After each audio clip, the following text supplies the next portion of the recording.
The core of my idea is that demand is all that matters. And demand generates everything else about a business. Demand is customer trying to make progress. They're prioritizing something on their to-do list, but their current options available to them for doing that thing are not good enough, such that when you show up, they will rip the product out of your hands. You're not looking for desire for a product. You're looking for space for a product, space where a product might fit. So what we're doing is we're saying, okay, cool. This is the shape of progress you're trying to make. This is where you're blocked. Here's what we're offering, which seems to fit that.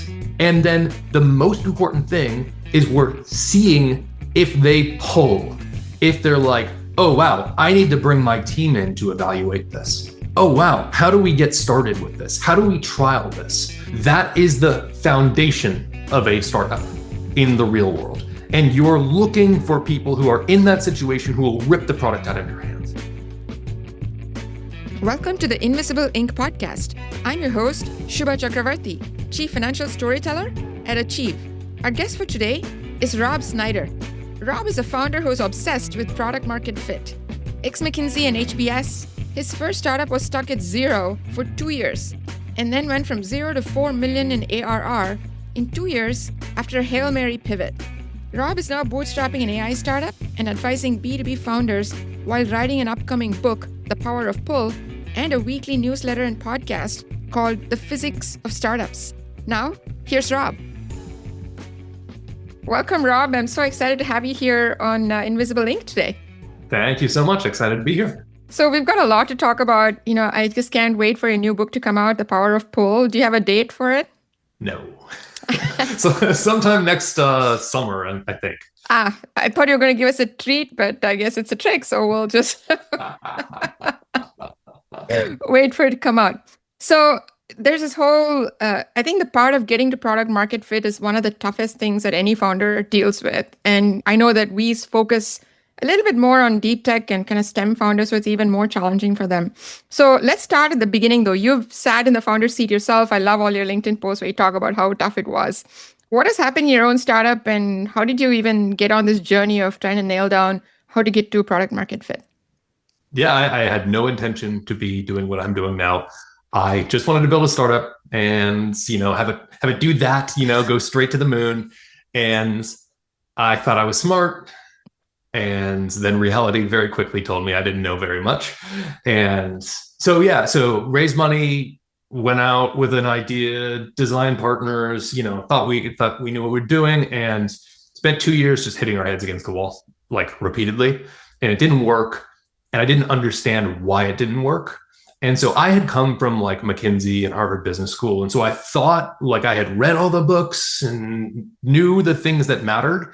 Ouch. And and so it hurt even more because then that's the normal story is very smart person just gets punched in the face for a few years and then whatever goes and gets a real job and gets back to it. For me, that almost happened, but then something weird happened where we went 0 to 4 million ARR in 2 years. And I didn't understand why it worked when it worked. Like I at that point, I was like, okay, I have no idea why it didn't work. I don't understand why it did work. We have a worse website. We have a worse product. We have nothing made sense. And so I need to answer that question and figure it out because I feel like I don't understand anything about the world if I don't understand this question. And so, that's what I'm doing. So that's great. And how did you even you said you raised and then you ran into the wall. Yeah. So how did you even raise money if you didn't know what you're doing? Well, we thought we knew what we were doing and we were able to, come on, I was a McKinsey consultant. I know how to put a slide deck together. So do I. I was a McKinsey consultant too, but it doesn't work all the time. Clearly you got it right. So you're like, that story resonates so much because so many founders do it by the book. You've read Lean Startup, you've read the 24 Steps to Entrepreneurship. Yeah, I can name you a huge stack and most of them are sitting behind me on my shelf. Customer interviews, validation, discovery. What's the problem? Why doesn't it work? So I'd say there's kind of two problems. One problem is that all of the books give you things that could work. But that's the challenge. They could work, which implies that they could not work.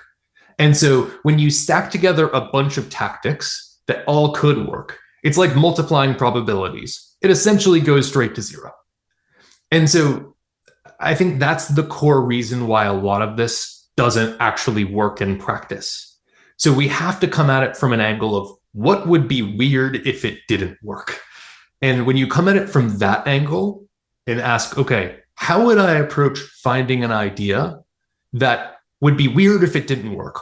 If my life depended on it, how would I approach that? Right? Like you ask a different set of questions, you come up with a different set of approaches, and you come up with a different way of thinking about how 0 to 1 works. So what is the essence of that, right? So what is the essence of the difference between how we're taught in the popular press to go after and find the it versus, I mean, they sound kind of similar on the surface if you're not familiar with the approaches. So what's different? Walk me through what you did in your 0 to 4 million when you were hitting your head against the wall and what we would have done differently knowing what you know now. Yeah, so it's a nuanced difference and it's hard to describe. So I've basically spent the last decade trying to describe it. The difference is that in reality, you focus on demand, customer demand, which is customer is trying to accomplish something but blocked. That is the foundation of a startup in the real world. And you're looking for people who are in that situation who will rip the product out of your hands. In the rest of the world, in what we're typically taught, you're taught to do customer research and find pain points and problems, but that's one of the steps out of 747, right? That's not the critical thing.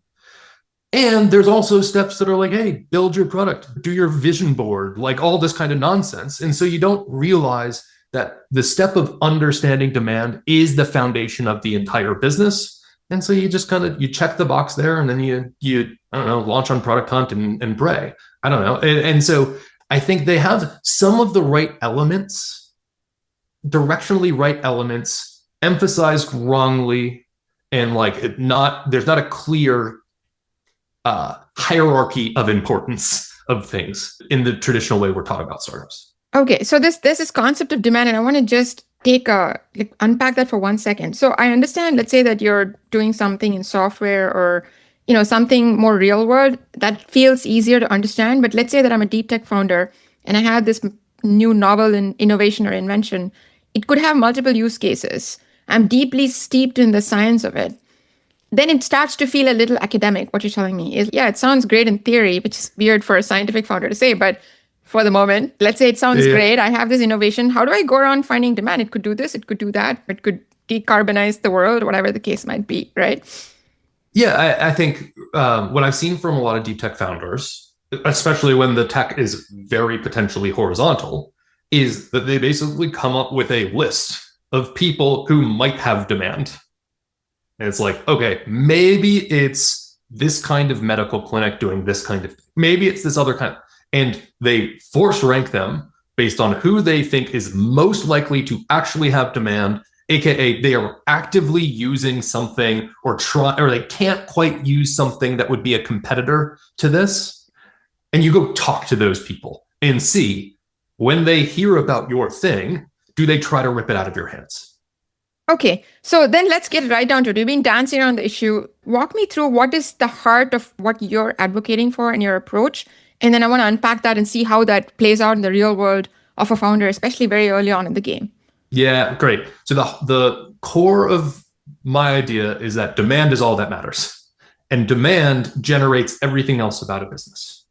And so demand is, as I mentioned earlier, customer trying to make progress. They're prioritizing something on their to-do list, but their current options available to them for doing that thing are not good enough, such that when you show up, they will rip the product out of your hands. That's the definition of demand in my book. So literally. So let's say, okay, so you've defined demand, which is somebody ready to buy a product, which is like the traditional definition. So I'm still talking about a deep tech founder. My innovation or invention is still in the lab. Yep. They have nothing to rip out of my hand. What happens in that case? Like how? Yeah, so I work with founders who don't have a product at all, too. And I've done this pre-product as well, where what you're looking for when you're testing for demand You're not looking for desire for a product. You're looking for space for a product, space where a product might fit, right? And so what you're looking for when you're going is you're talking to potential customers, figuring out what are they prioritizing on their to-do list, and in what way are their current options holding them back. That's the first step.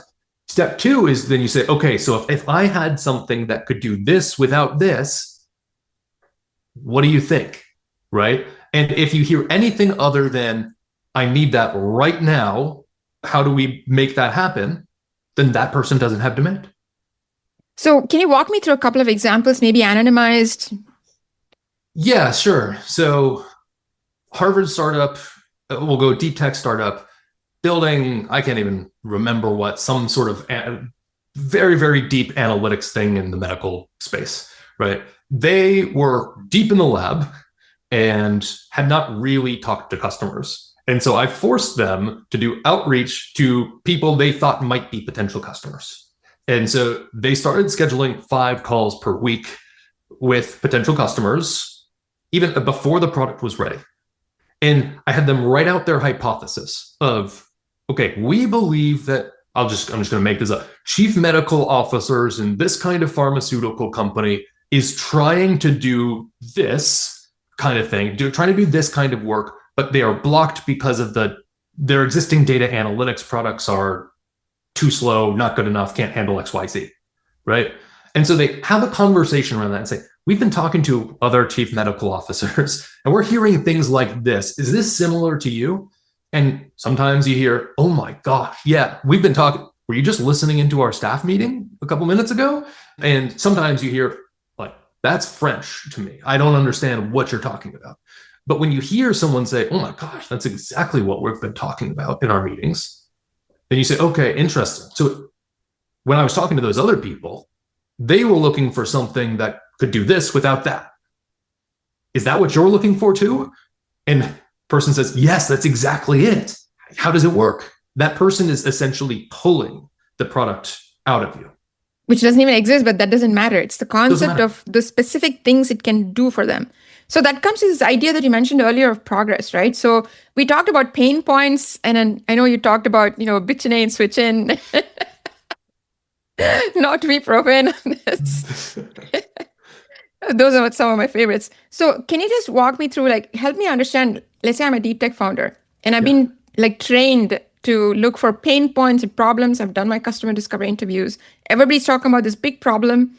How do I know that it's demand or not? What is the litmus test? I'm going to file a petition to remove the words problems and pain points from startup books, just ban them, because they are not help. Of course, they could work, but they probably won't, right? Because life is a bunch of pain points that we don't do anything about. Pain does not imply action. Pain just implies pain. And so founder who is used to pain points, they're gonna talk to people, and those people are gonna say, oh yeah, reporting is a huge pain point, or whatever it is, a huge pain point. And you're gonna say, okay, cool, what have you done about it? Nothing really. Okay, cool, then it's not a priority. They're not actually applying force against it. We care about the buyers applying what they're actively trying to do, applying force against, and struggling in the process of trying to accomplish something. And so that's why I focus on what I call projects on their to-do list, that they are actively prioritizing, right? That implies something that is a project that we are prioritizing implies action, where pain points and problems do not. Climate change is a problem, but if I go in and say, I'm solving climate change, they're going to be like, great, good for you. Let me get back to work.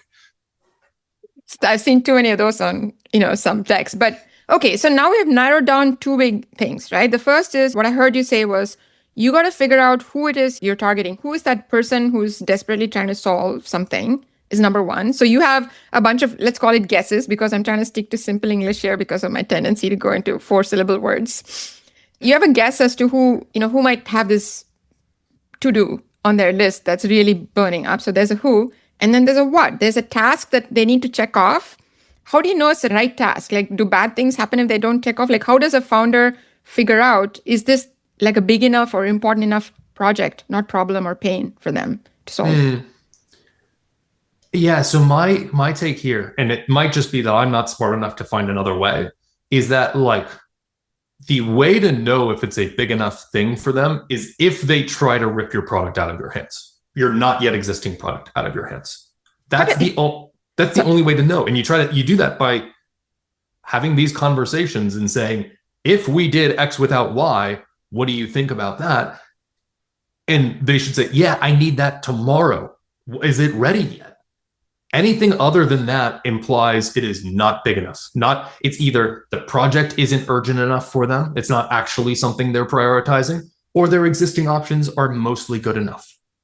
Got it. So you figured out who it was, you got the project, and then I know it's the pull, so I'm kind of cheating a little bit here because it's the pull framework. So it's the project, and then it's the urgency, right? Which is the fact that they're actually pulling it out of your hands. Question there is, how do you get to have the conversation with them where you describe the it in such a precise or thoughtful way that you're basically maximizing your chances that they're going to pull it out of your hands? What's the trick there? How do you get the conversation, like get them to talk to you? So these conversations are very valuable, right? So yes. I've been doing some of this myself, and especially if you're talking to deep tech, I have maybe a very limited set of potential customers. And these are usually pretty high up executives. And it's hard to get an at-bat. So very few at-bats that you want to make the most of. So you want to make each conversation pay. So how do you get to a point where you describe it? So you've done your work. You kind of figured out, okay, it's a project on this person's to-do list, and they're in all kinds of pain and want to get it done fast.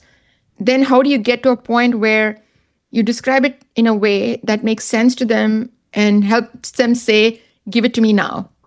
Yeah, that's a really good point. So we'll put like, how do you get these people to talk to you aside? We can talk about that later if that's relevant. When you have one of these people in a conversation, yes, what I tend to do is I tend to have a kind of either fictional or real case study in the background of person just like you was trying to do this, but blocked for this reason.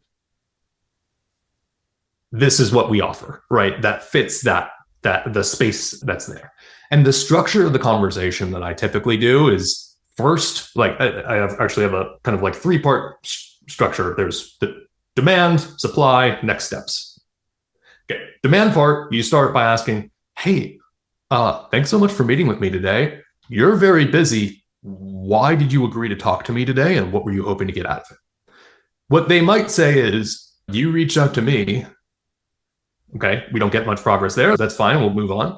Or they might say, yeah, I looked at your background. I looked at your research. It seems super relevant because we're focused on X, Y, and Z right now. In which case you're like, oh, bullseye. Let's talk more about that. But like, so the paths kind of branch from there. But what you do in that conversation is you ask that, like, why did you take this? And then you ask some discovery questions to fill out the pull framework. Right? Okay, so what exactly is the project on your to-do list? Why is it urgent now? What options have you tried? What have you looked into? And why aren't those good enough? You ask those questions to get a sense of the shape of the thing they're trying to do and in which ways they're blocked before you pitch your idea, your product. Because if you pitch your product or idea without knowing that, you're going to use words that don't fit the shape of the thing they're trying to do and the limitation. So you say, okay, cool. Based on what I just heard from you, sounds like you're trying to accomplish this, but are blocked by this. If we offered something that was this without this, would that fit what you're trying to do? And then see what happens after that. So you have to have a conversation before pitching something. Before we dive back into our conversation, I want to tell you about Seed to Success. Seed to Success is our community letter with our proprietary insights on startup financial storytelling, tips, new episodes, and much more.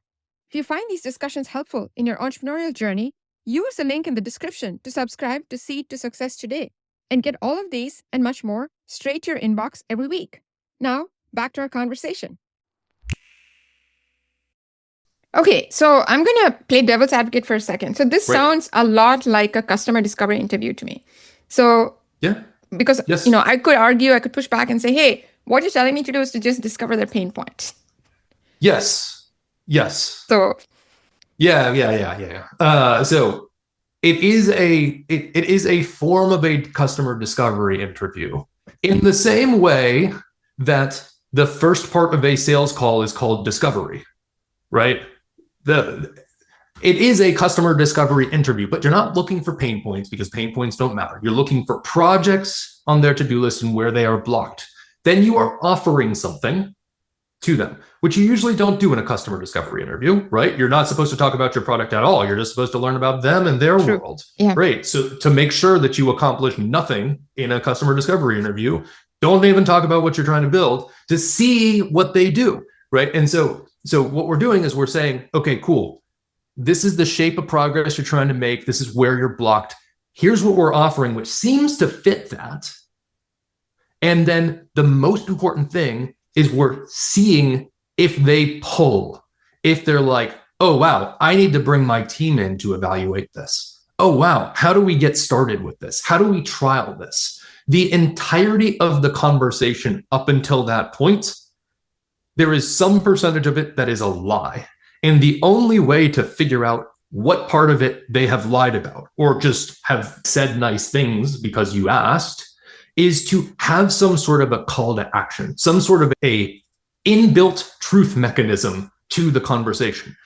A Stripe link, for example, is the best truth. It's the only source of truth I trust because it says, cool, I am demonstrating that I'm going to pay.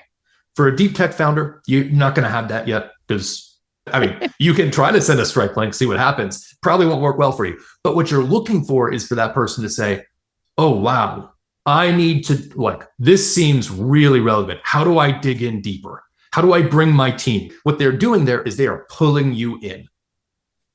So that makes sense to me. And have you seen examples of this working out? And I'm thinking kind of like through some of the founders that I worked with where they're looking for a pilot. Maybe it's not going to be commercial scale for 5 years, 10 years, first of a kind technologies, things of that nature.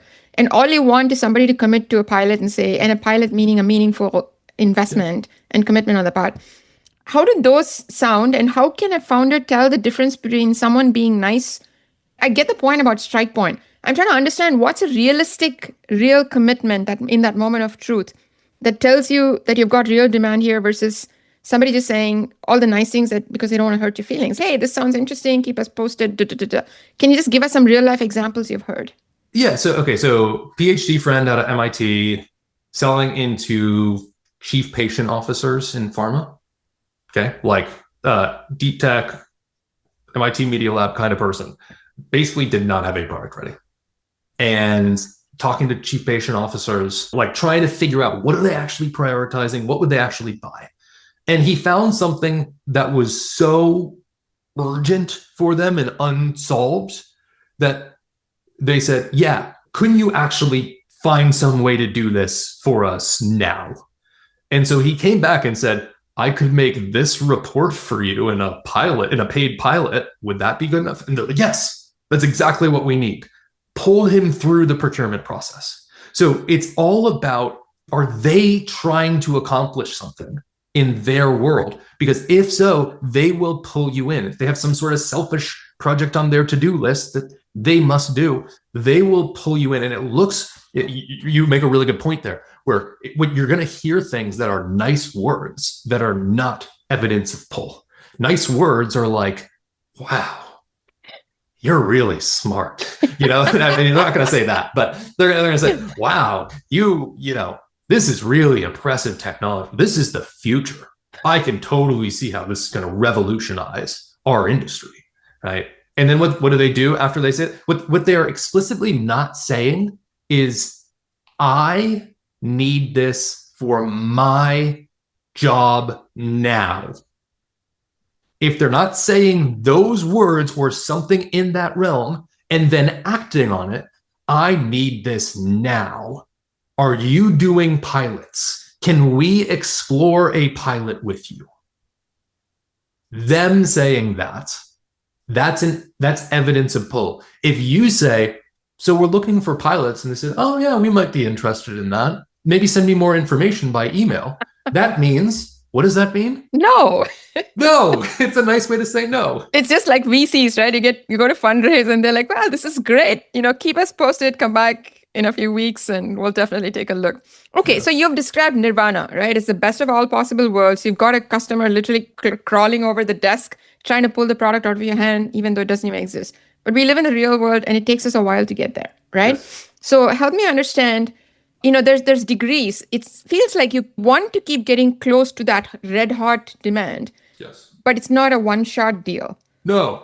How do you maximize your chances? You don't have forever. You need to do that fast. How do you get to that point? And second, corollary to that is, have you ever seen a situation where somebody kind of had demand and you could convert it into red hot demand, or is that just a mythical concept? How do you get there? Yeah. So what it takes the same level of obsession deep tech founders put into their technology. It takes applying that to a volume of customer conversations. This isn't something you're going to do and you're going to come up with your first hypothesis of who this customer is. You're going to do 2 calls and you're going to have 2 customers right away, necessarily. Like sometimes I've seen that happen. But usually what happens is you have to do 5 calls and most of the people think you are speaking a random language. It's like, okay, cool. Something here is deeply wrong. Then you do it again. Then you do it again. And you have to just repeat that as many times as possible and have as many conversations as possible in a short time frame as possible to start figuring out. And you record these conversations and review them and see where they got totally confused, see where it was irrelevant for them, and figure out what words did you say that caused that? Is it something that's happening in their world versus something that I'm saying? Like, what's actually going on here? And so, yeah, it's all about a volume of conversations that you have to have with potential customers. The good news is you have a lot of time on your hands to have these conversations. If you can spend 2 hours a day, that's 4 30-minute conversations a day, right? Like you should be able to do that. And if you can do 4 a day, or if you can do 1 a day even, right? Then you're doing 5 a week. In 1 week, you can either cross off a potential target segment because there's no real demand there, or you can say, there's something there. I need to and maybe need to change something. Maybe I'm targeting someone who's too junior. Maybe I'm targeting someone who's too senior. Maybe I'm using the wrong words. It's just figuring out from how people behave and when they get it or when they're confused, what to do next. So there's a little bit of overlap. Again, I'll cheat here because I know that you've kind of made fun of experiments and trials and hypotheses and stuff like that. And again, this sounds remarkably like that, right? Because I am having a hypothesis about a certain customer type and about a certain shape of demand. 2 questions on that. First is, how many of these conversations do I need to have for me to rule out a customer? And when do I know, a circuit doesn't get closed if 77 of them are closed, but the 78th is not closed. And the circuit will also not close if none of the 78 are closed. Yeah, the answer is I don't know, and I don't think it is knowable. This is the hard thing, which is you're just never going to have enough information. Okay. And so I tend to do things in sets of 5. Okay. 5 customer conversations with a particular target, and from that I'll review them and try to figure out what I learned. And I'm going to be asking basic questions. Was there any demand there? If not, okay, why do I think that was? And therefore, what should I do next? If there is no demand in 5 conversations at all, then I'm like, okay, I am very backwards on this, because my whole goal in setting up these 5 conversations, my goal was to find people who I think would be crazy not to buy. And so if I go 0 for 5, no signal at all, that's easy. Holy cow, I need to recalibrate. Right. Usually you'll have 2 people who are kind of like, oh, that's interesting. Maybe tell me more, right? Which is an equivalent of no or close to no. And so then you go back to the drawing board. And so, yeah, I don't know. What I do is until I know, I just keep doing this. So it does argue for some amount of, it's a numbers game and you have to kind of keep, and you automatically hone your approach, maybe the words you use or the specific aspects of the demand that are more relevant to them than not. What do you do if somebody says, I get the point about the no, right? But if they said, well, I like this about this, but what I don't like is this. Is that demand or is that not demand? It might be demand. So what do you do then? Say, okay, so if we offered this without this, what would you do then? And see what they do. But at the end of the day, they have to commit to the next step. Otherwise, you don't have a hit. Yeah. Otherwise, it's words. No cash. Yeah. Words, no action, no cash. No cash. For me, that's no cash. Yeah. So is 5 the right? Have you seen more or less being needed than 5 at any point? And if so, why would that? Can you just talk about that critical mass of how many conversations? Honestly, I chose 5 because I do a workout program where you do barbell lifts in sets of 5, and I really like sets of 5. But I've also found that it's not a bad number either, right? Like if you're doing 10, sometimes it takes a while to do 10 calls. But you can do 5 calls. Basically, if you kind of go all out and try your hardest, you can do 5 calls this week. That's why I like 5. You can kind of fit it into a week unit, if not sooner. And then 10 calls, you're then comparing and contrasting across a pretty wide range of calls usually. And it's actually harder to analyze at that scale. Okay, I think I can buy that. So I just want to focus for a little minute on the mechanics of how you do these. I've recorded my 5 calls. Maybe I can get a transcript from AI. So basically, it sounds like you're literally scanning for patterns. Like, were there inflection points or were there moments between the transcript and your memory of what happened where either there was a sharp drop off in interest and they started saying nice words, right? And they started thinking about the next project. What are the other specific things you're looking for? And how can you make the most of mining these conversations? Yeah, so I just have 3 buckets of things that I'm looking for. Did they have demand? And then underneath that, what were the specific quotes that I heard from them? Did our supply fit in their minds? And then quotes underneath that. And then did they pull for next steps? Those are the things I am looking for. And so I actually create a Miro board basically that has the link to the call, context about the person, and then demand, quotes, supply, quotes, next steps. And green or red, essentially, for each of those categories. Green is, they had really intense demand. If red follows that, that means I pitched the wrong thing or something was wrong here. I need to look at that. And then next steps. It's binary as well. Did they actually pull? Did they reach out afterwards? Are they doing more pulling than I am pushing? So based on that is how you're going to tweak your next 5 is what I'm picking up, right? So if basically you're more concerned about getting the most upstream factor right, because if there's no demand, there's nothing else. 100%. So when you're looking at your analysis of these 5 conversations, you're looking for the reds in the top row, so to speak.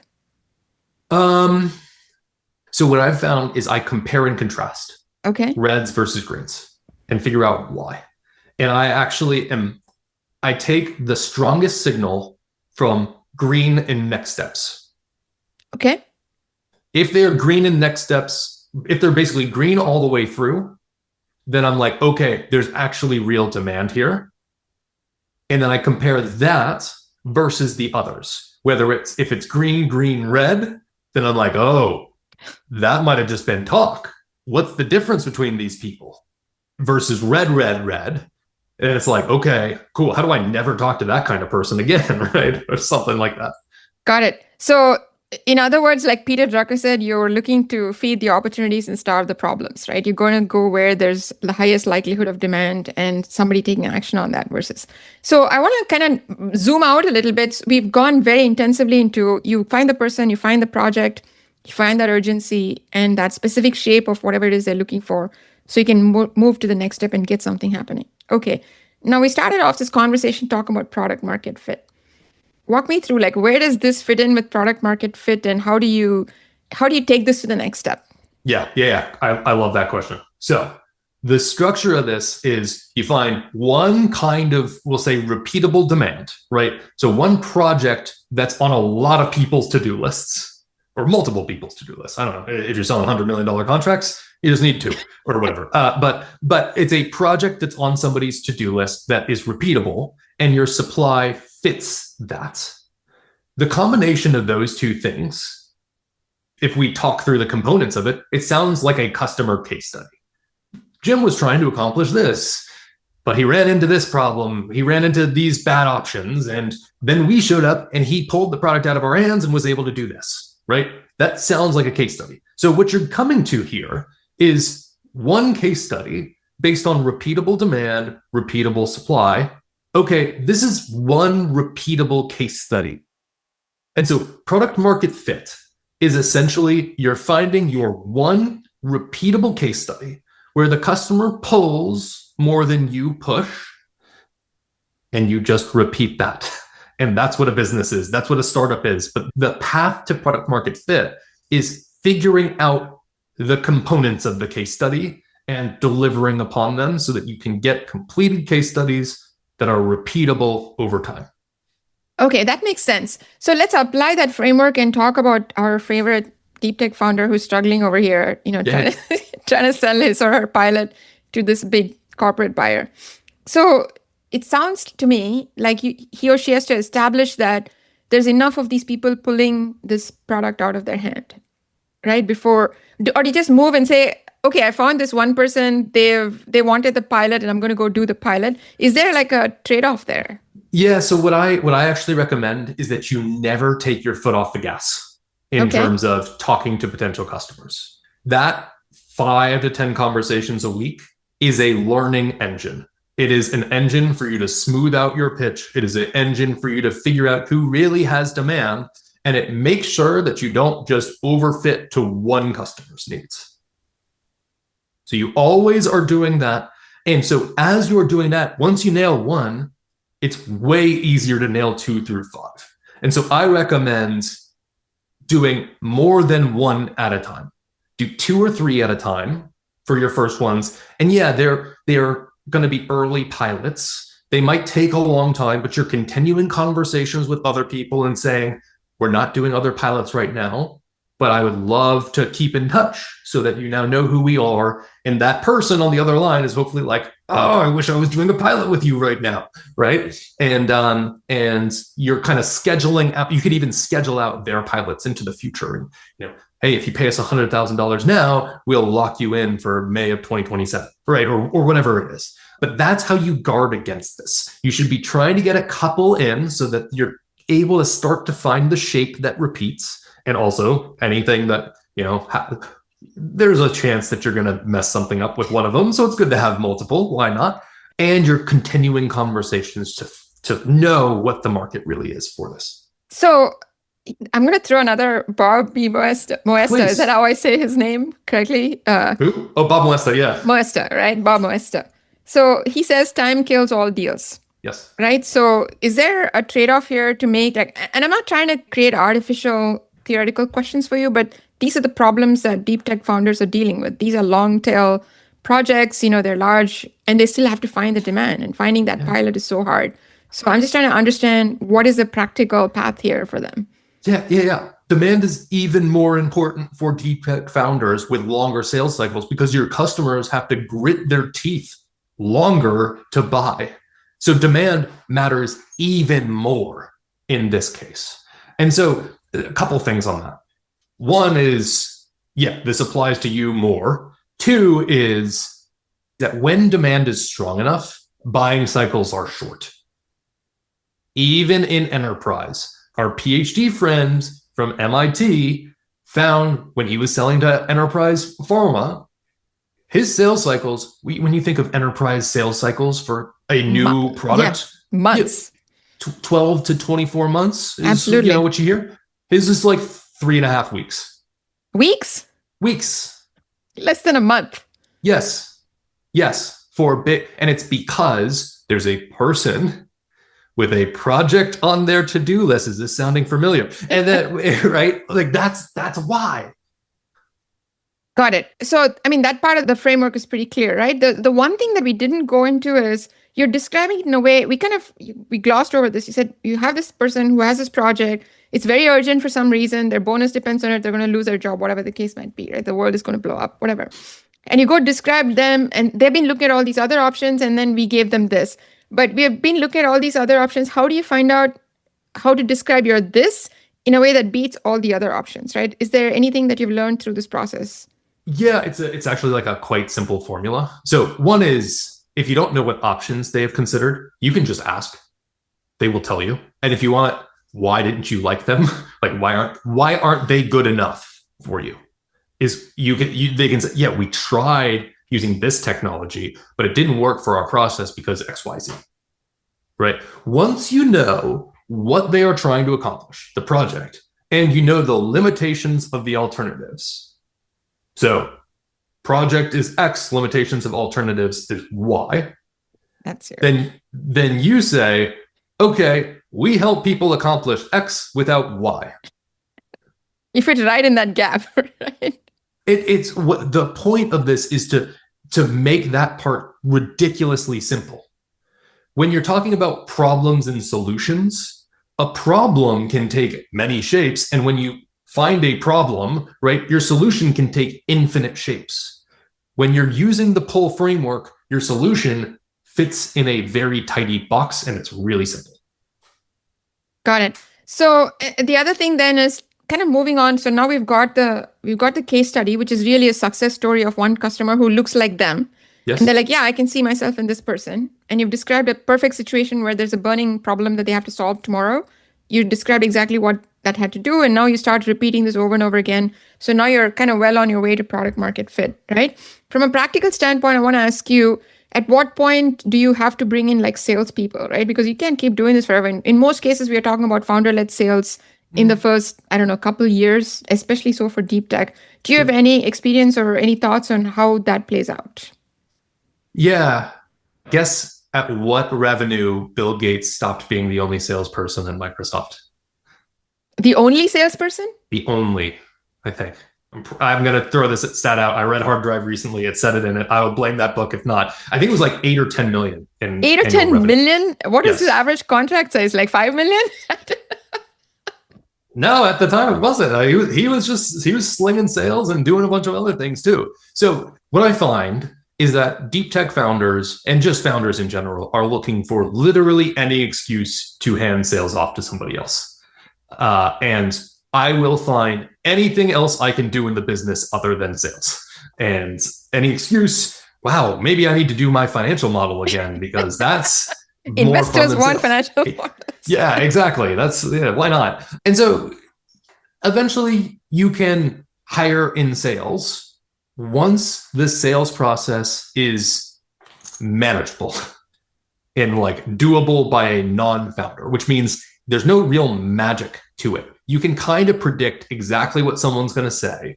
You can give them the same pitch and they buy it every time and you know they're going to buy it. And it's kind of like, it's gone from 180 IQ down to a solid 95 IQ sales process. Of the person selling.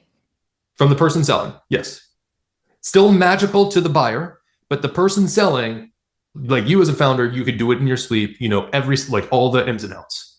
And so at that point or nearing that point, or if you're just literally getting so much demand, so many people coming inbound that you have no time on your calendar at all, then you consider bringing in sales reps. But until then, you will bring in a sales rep and the person will fail. Because why? Because the sales process is wildly complex and it's something that only you can kind of do for rules that only make sense in your brain. So in other words, those rules that only make sense in your brain kind of translating are only you know what levers to pull to bring out that yes, or to shape the supply or to identify the exact contours of that demand. Exactly. Yeah. And it's kind of you doing magic every time and like pulling some rabbit out of the hat. But no, I'm not going to take that. Like that is not repeatable. So what is it that founders do that is not? No, but that's the point, is like what a founder will wind up doing when it's not repeatable is you'll hear them say something that is totally unlike something you've ever heard before. And on the spot, you're going to be like, all right, cool. I'm going to just figure out a solution here. I'm going to figure out something I can pitch and I think that will work. And like, sometimes it does. Okay. So it really comes from your extreme domain expertise combined with your hopefully extreme understanding of what problems they're trying to solve and what projects they're trying to get accomplished. Is that a fair? Yes. Plus like massive IQ that can just kind of figure out a bunch of random things on the fly. Well, I hope that doesn't mean everybody needs to be an MIT grad to be successful as a founder. So we talked about a lot of things, and I want to kind of talk on some edge cases, which are real life issues that many founders can face. So sometimes you see tiny pockets of pull. You have your 5 conversations, and then you see what you think is pull. Is there some danger to that, or like, are there patterns in terms of how do you decide that this is the start of something beautiful? Like, where is that critical mass? Yeah, I mean, what I think the biggest risk is lukewarm pull to startups. If you find that you have really intense pull in a relatively small market, you almost always find pull in an adjacent market that you almost always can expand out of that. Okay. If you find lukewarm pull of people who are like, oh yeah, this is really interesting. I'd love to, yeah, maybe we schedule a demo with the team in 3 weeks and explore right? Like you hear stuff like that, that is lukewarm pull. And you're still going to read that as positive versus people saying like, no, I need it right now. Lukewarm pull, you can stay stuck there forever. Exactly. So what's the remedy? Yeah, don't like start tweaking stuff in your pull hypothesis. Target maybe somebody who's slightly different. Like figure out something different. Do not keep doing 5 calls with that same kind of person with that same kind of pitch. Okay. But you need to see that lukewarm pull more than once. Yeah. So you still need, let's say I'm targeting, I don't know, chief pharmacy officer to pick up your example and pitching a certain case study, right? A certain customer success story. And I'm getting lukewarm pull and all. I don't stop after the first one is my point, right? Correct. Am I understanding you correctly? Yeah, you're doing a set of 5. Right. So you start out with a set of 5 and you're going to go through the 5 for a certain, I hate to use the word persona, but for a certain customer success story. Yeah. For And certain then, hypothesis. Unless you have call 1 and it goes so poorly and they're like, listen, it's clear you have never heard of anything in this industry. You're going to be laughed out of it. Then you have permission to go back to the drawing board and maybe go get an advisor who knows something about this space and like go try to figure something out. But yeah, no, you want to do 5. And then you step back and you say, okay, how did these go? And that's why that getting that actual data versus your vague impressions of what you thought happened on the call is so important, right? And that's why recording that call is really so important versus just discovery. So let's say that I have been drinking the Kool-Aid on the other stuff and I've been doing customer discovery and all of this other stuff. And now I realize that I don't want to push anymore. I don't want to sell anymore. And I want to start discovering pull. For someone who is like midstream, what is the actionable, like what do I start doing tomorrow to make this work for me? Schedule 5 sales calls. Geez, I walked right into that one, didn't I? Yeah, so I have created this like schedule 5 sales calls, use this very simple structure for the call, and just analyze after 5 sales calls process. It is the stupid, simplest process out there because everything in a founder's mind is going to want to avoid this. I want to avoid this. This feels uncomfortable. But the point is, the process has to be simple. Otherwise, we're going to find an excuse for not doing it. So if I'm that deep tech founder and I've been going to pitch events and I've been doing this and I've been doing that and meeting investors and trying to network with industry experts and industry leaders, you're saying stop all that. My first step is, what is that one case study where this one specific type of industry executive is trying to get this one project completed? Yep. And I have a hypothesis on what they might have been looking at, either from attending all these networking events or my domain knowledge or whatever the case might be. And I'm going to put it out there and literally try to sell this product that doesn't exist. Yes. So my question to you then is, where does price come into all of this? Once you know what their project is, what's the value of them accomplishing this thing that's on their to-do list? What's the value to the organization? What's the value to them? What are the costs of the alternatives? Then you can triangulate a price from there. So if it's like, hey, if I implement your new fancy deep tech thingy, our revenue is going to increase by $10 million a year. The alternatives we considered each cost $2 million a year. Right.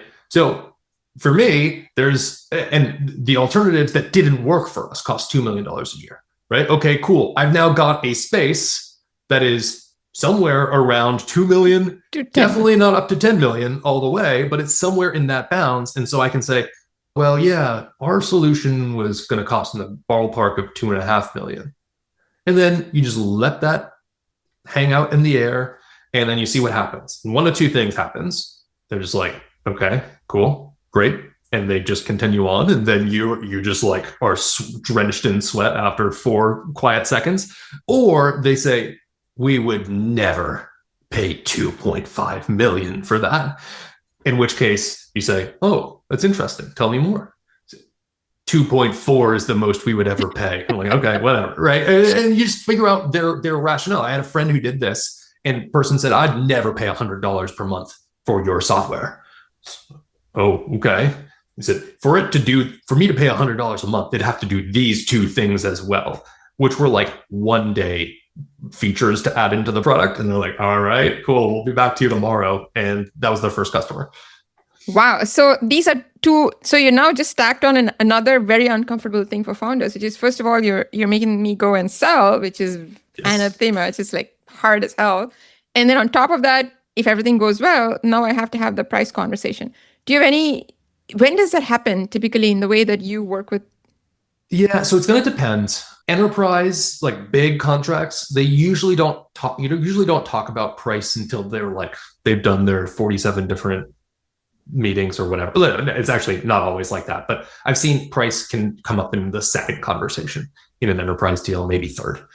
In smaller deals, they usually talk about it on the first call. So you do need to have a point of view, which means you do need to, again, go back to that customer success story. And is part of that also that you recommend understanding what the value of that is?